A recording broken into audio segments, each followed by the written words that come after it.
Today on Rappler, a ship sinks off Masbate, 2 passengers die, 55 are rescued.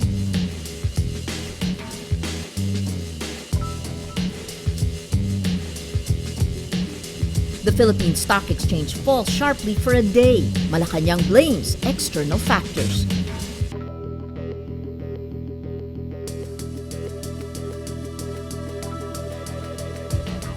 And the U.S. National Security Agency will reveal the number of foiled terror plots after a secret surveillance program is exposed.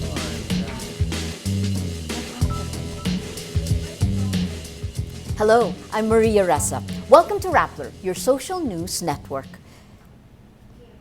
2 passengers die and 55 are rescued after a ship sinks off Burias Island, Masbate, Friday.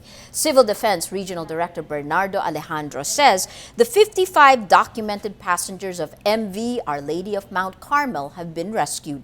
But in a television interview, Alejandro says they will continue rescue operations because some passengers might have been undocumented.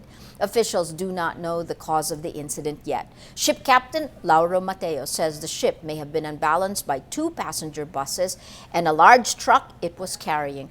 The vessel is a roll-on, roll-off, what's normally called Ro-Ro, ferry used to transport people, vehicles, and cargo. The vessel's management denies earlier reports the ship experienced, quote, mechanical failure. In a statement, Medallion Transport spokesperson Ricardo Labial Jr. says Philippine Coast Guard personnel conducted thorough pre-departure safety inspections. To assist the Philippine Coast Guard, the Naval Forces Southern Luzon deploys a patrol craft, a patrol gunboat, and an Islander aircraft from Cebu. Only 29 senatorial bets filed their statements of contributions and expenditures with the Commission on Elections by the Thursday deadline. Because of the bad weather, the poll body remained open until 8 p.m. to receive campaign expense reports. Senator-elect Chis Escudero submits his campaign expense report Friday morning. COMELEC Chair Sixto Brillantes Jr. says the poll body will find those who did not meet the deadline. The COMELEC Law Department says 3 defeated bets have not filed their SOCEs. Those who do not file their expense reports cannot assume office.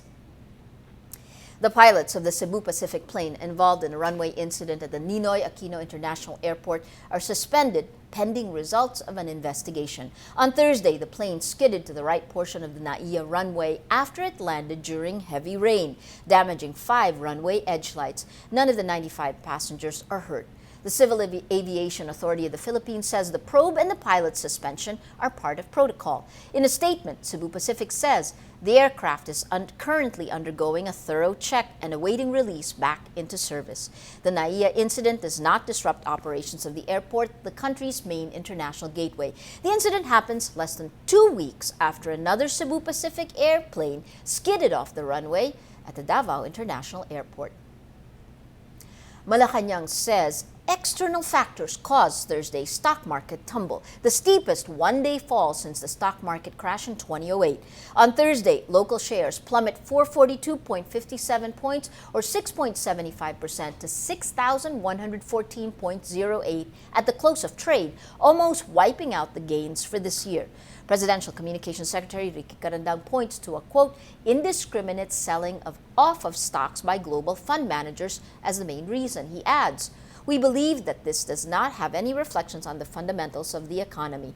On Friday, the Philippine Stock Exchange Index rebounds, climbing up 128.18 points or 2.1% to 6,242.26. Dog hero Kabang made headlines after the dog saved 2 children. Rappler's editor-at-large Marites Vitug says Kabang's heroic actions redefine dog vocabulary. Here's her video blog. Kabang, the provincial dog who risked her life and lost half her face to protect 2 children from a rushing motorbike, is home after a 7-month treatment in the U.S. She has not only nourished our souls, she has also rescued dog vocabulary from the gutter. Take canine devotion. We use this phrase to describe some politicians' unquestioning subservience to, let's say, a party boss. But what Kabang showed us was fidelity to her human friends. We also use the word lapdog in a negative way, a variation of canine devotion. We say, for example, a lapdog of the president. while Kabang is no longer small enough to be cuddled in our laps. That's what a lapdog really is. She certainly is a loyal dog. In the street protests of the 70s and 80s, Tuta was one of the most derisive words used. I remember the shouts and chants of Tuta ni Marcos, referring to the soldiers, policemen, and high government officials defending martial law. But puppies are among the most lovable creatures on this earth. Why not make Kabang part of our lingo? Let's do a Kabang. Let's do something good and noble for others, and for once forget that the world revolves solely around us. This is Marites Vitug for Vitug Vlogs. The U.S. Federal Bureau of Investigation launches a criminal investigation against Edward Snowden for exposing secret U.S. surveillance programs. FBI Director Robert Mueller tells the House Judiciary Committee the disclosures have, quote, caused significant harm to our nation and to our safety. He adds, we're taking all necessary steps to hold the person responsible for these disclosures. Mueller's comments offer the first explicit confirmation the U.S. government is pursuing the former CIA employee. Snowden is now in Hong Kong, where he vowed to contest any U.S. attempt to extradite him. A top U.S. lawmaker says the National Security Agency will release the number of terror plots it stopped. Einstein says the NSA will reveal this on Monday. NSA Chief General Keith Alexander told a hearing earlier this week dozens of plots were foiled thanks to the program. The decision to reveal more about the controversial programs comes after several U.S. lawmakers expressed concern about their scope and reach, with Republican Senator Rand Paul vowing to sue the NSA for what he called a vast overreach of power. Well, let's now look at Rappler's Wrap for today, a list of the 10 most important events around the world you shouldn't miss. At number 4, Turkish protest leaders go into emergency talks with Prime Minister Recep Tayyip Erdogan after demonstrators reject his last warning to evacuate the park at the center of the mass anti-government protest. Thousands of defiant protesters spend another night in Gezi Park after rebuffing Erdogan's olive branch to clear out in exchange for a referendum on the park's planned redevelopment. 2 weeks ago, the fight to save the park's 600 trees triggered a brutal police crackdown, snowballing into nationwide protest against Erdogan and his Islamic-rooted government, seen as increasingly authoritarian. Taksim Solidarity representatives traveled to the capital Ankara for late. At number 6, the World Bank slashes its growth forecast for China's economy this year to 7.7% from 8.4%, warning of a potential sharp slowdown triggered by a fall in investment. The projection is lower than the 7.8% expansion the country recorded in 2012, its weakest in 13 years. The World Bank's projection follows the International Monetary Fund's growth forecast of 7.75%, down from the previous 8%. And at number 8, the U.S. Supreme Court rules naturally occurring human gene sequences cannot be patented, but it says DNA, which is artificially copied and replicated, can be patented.